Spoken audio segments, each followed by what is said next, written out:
কেন বলবেন আপনি? আমি রাজনৈতিকভাবে সার্টেনলি মাফিয়া আমি বিশ্বাস করি। আমি বিশ্বাস করি এই সরকার 100% মাফিয়াগিরি তারেক রহমান করে। আমার মাননীয় প্রধানমন্ত্রীর জন্য খারাপ লাগে এই কারণে যে উনি নানান রকম অপবাদ ঘাড়ে নিয়েও তার দলকে যে কোনো উপায়ে ক্ষমতায় আনছেন, রাখছেন, 300 জন এমপিকে বিনা ভোটে সংসদে রাখছেন এবং তাদের নানান রকম সুযোগ সুবিধা তারা পাচ্ছে এই ভদ্রমহিলার কল্যাণে। কিন্তু উনি কি বলেন এটা ওনার দলের কেউ খেয়াল করে শোনেও না। আমি কয়েকটা হেডলাইন বলি। বাংলা ট্রিবিউন ৩৮ মে 2018, ভারতকে যা দিয়েছি সারা জীবন মনে রাখবে শেখ হাসিনা।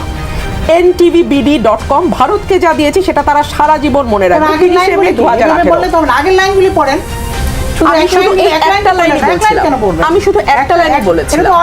গ্লাসে অর্ধেক পানির মতো কথা বলেন। তাহলে ওনার পুরো বিবৃতি পড়ি। ওকে ফাইন, চলেন, ওই সময় যদি থাকে চলেন আসি, পুরো বিবৃতি পড়ি। আওয়ামী লীগ সরকার ভারতকে যা দিয়েছে দেশটি তা সারা জীবন মনে রাখতে হবে বলে মন্তব্য করেছেন শেখ হাসিনা।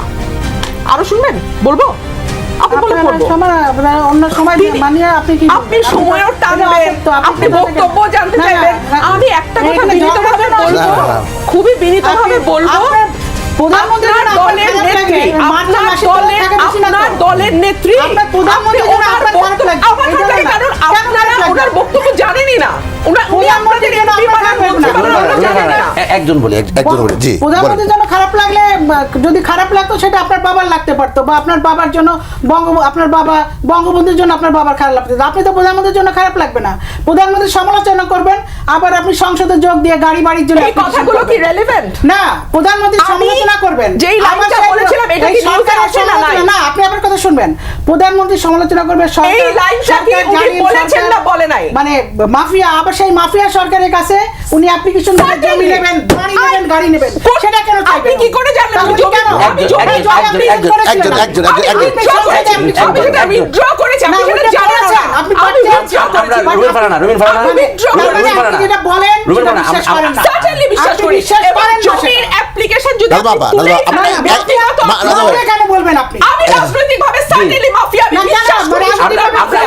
আমি বিশ্বাস করি এই সরকার 100% মাফিয়াগিরি তারেক রহমান করে। আমরা এই আলোচনা করব। আমরা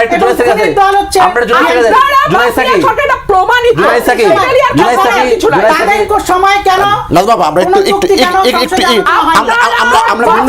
একটু ভিন্ন প্রসঙ্গে দিয়েছি। কোন চুক্তির বিষয়ে সংযোগে